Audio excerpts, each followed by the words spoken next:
नमस्कार। पिछले दिनों ना बंगाल की खाड़ी के ऊपर कुछ अजीब सी चीज दिखी थी। मतलब लोगों ने तस्वीरें भी ली फोन से। हाँ, मैंने भी देखी वो तस्वीरें। आसमान में एक पैटर्न सा बन रहा था। बिल्कुल, कोई रहस्यमयी चीज उड़ती हुई। तो ये आखिर था क्या? देखिए, वो असल में कुछ और नहीं, भारत की सबसे शक्तिशाली मिसाइलों में से एक है ना, अग्नि 5। हम्म। उसी का परीक्षण था। अच्छा, अग्नि 5। जी। और रक्षा मंत्रालय ने भी मतलब पुष्टि कर दी है इसकी। हाँ, और आज हम इसी पर थोड़ी गहराई से बात करने वाले हैं। हमारे पास एक लेख के कुछ अंश है, अग्नि 5 भारत की वैश्विक शक्ति का विस्तार। हम्म। तो कोशिश रहेगी कि इस परीक्षण का क्या महत्व है, हम्म। खासकर आजकल जो दुनिया में चल रहा है, हम्म। उसको समझें। बिल्कुल। और ये जो थोड़ा कंफ्यूजन था कि अग्नि 5 है, 6 है या वो सूर्य मिसाइल, उसे भी साफ करें। हाँ, वो जरूरी है। तो देखिए, शुरुआत करते हैं पुष्टि से। हम्म। रक्षा मंत्रालय ने एकदम साफ कहा है कि ये अग्नि 5 मिसाइल का ही परीक्षण का। ओके। और ये ओडिशा के चांदीपुर में जो इंटीग्रेटेड टेस्ट रेंज है, वहीं से हुआ, सफलतापूर्वक। और ये कोई छोटा मोटा टेस्ट नहीं था शायद। सुनने में आया कि बहुत बड़े इलाके के लिए नोटम जारी हुआ था। हाँ, बिल्कुल। करीब 5,000 किलोमीटर का दायरा था वो। Notice to airman. 5,000 किलोमीटर? जी। बाप रे। जी। ये असल में विमानों के लिए चेतावनी होती है कि उस इलाके में ना उड़े, ताकि परीक्षण सुरक्षित रहें। अच्छा। तो इतनी लंबी दूरी का अलर्ट ये अपने आप में दिखाता है कि परीक्षण कितने बड़े पैमाने पर था। सही बात है। इतनी दूर ट्रैक करना भी तो मुश्किल होता होगा। हाँ, चुनौती तो है। इसीलिए मतलब सूत्रों की माने तो शायद समंदर में खास जहाज तैनात किए गए होंगे, ट्रैकिंग सिस्टम्स वाले। अच्छा, शिप बेस्ड ट्रैकिंग। जी। ताकि मिसाइल के पूरे रास्ते पर, उसके प्रदर्शन पर नजर रखी जा सके। ठीक है। तो जो शुरू में लोग कह रहे थे या अटकलें थीं कि शायद ये अग्नि 6 हो सकती है या सूर्या मिसाइल। हाँ, वो बातें उठी थीं, हाँ। क्योंकि उनकी रेंज बहुत ज्यादा बताई जाती थी, 8,000, 10,000, 12,000 किलोमीटर तक। हाँ हाँ। पर नहीं, ये साफ है कि परीक्षण अग्नि 5 का ही था। लेकिन फिर 5,000 किलोमीटर का नोटिम क्यों? अग्नि 5 की रेंज तो शायद कम बताई जाती थी पहले। यहीं पर थोड़ी बारीकी है। परीक्षण था तो अग्नि 5 का ही, पर यह शायद पहली बार था जब इसे इतनी दूरी तक, करीब 5,000 किलोमीटर तक परखा गया। अच्छा।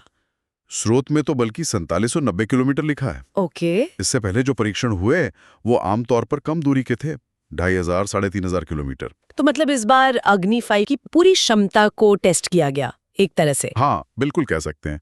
और ये भी देखिए कि अग्नि 5 की जो घोषित रेंज है वो भी समय के साथ बढ़ी है। अच्छा, कैसे? पहले इसे 4,500 किलोमीटर कहा गया, हम्म। फिर 5,000 किलोमीटर, और हाल की कुछ रिपोर्ट्स में तो 5,500 से 5,800 किलोमीटर तक बताया गया है। लेकिन चीनी विशेषज्ञ वाली बात क्या है? वो कह रहे थे कि भारत रेंज कम बता रहा है। हाँ, वो चीन का जो सरकारी अखबार है ना, ग्लोबल टाइम्स, उससे जुड़े विशेषज्ञ हैं डेंगोंग। हाँ, सुना है। उनका दावा था कि असली रेंज शायद 8,000 किलोमीटर तक हो सकती है।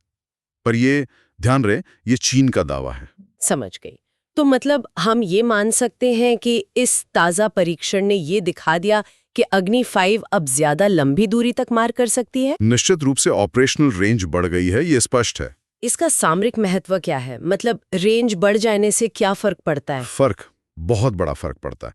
देखिए, पूरा चीन तो पहले से ही इसकी जद में था। हाँ, वो तो था। अब इस बढ़ी हुई रेंज से लगभग पूरा यूरोप भी इसकी पहुंच में आ गया है। पूरा यूरोप? सच में? हाँ, अगर आप स्रोत में दिए गए नक्शे को देखें तो तकनीकी रूप से दिल्ली से छोड़ी गई मिसाइल बर्लिन या रोम तक पहुंच सकती है। अरे वाह। तो यूरोप तक ये पहुंच ये भारत को वैश्विक शक्ति संतुलन में एक बिल्कुल नई जगह देती है, खासकर आज के जमाने में। हाँ, जब दुनिया मल्टीपोलर हो रही है। अच्छा, और एक और चीज की बात हो रही थी, MIRV, क्या वो भी टेस्ट हुआ? MIRV, हाँ। Multiple independently targetable re-entry vehicle. जिसका मतलब है एक मिसाइल कई निशाने। बिल्कुल, एक ही मिसाइल कई हथियार ले जा सकती है, मान लीजिए 8-10 परमाणु बम। हाँ। और उन्हें अलग अलग टारगेट पे गिरा सकती है। जैसे कुछ चीन में, कुछ यूरोप में। हाँ, एक ही बार में। हाँ। सैद्धांतिक रूप से। हाँ। तो ऐसी अटकलें हैं कि शायद इस परीक्षण में MIRV क्षमता का भी टेस्ट हुआ हो। भारत ने ये तकनीक पहले विकसित कर ली है, ये तो पता है। हाँ। पर इस खास परीक्षण में इस्तेमाल हुई या नहीं, इसकी कोई मतलब आधिकारिक पुष्टि नहीं है। ओके, समझ गई।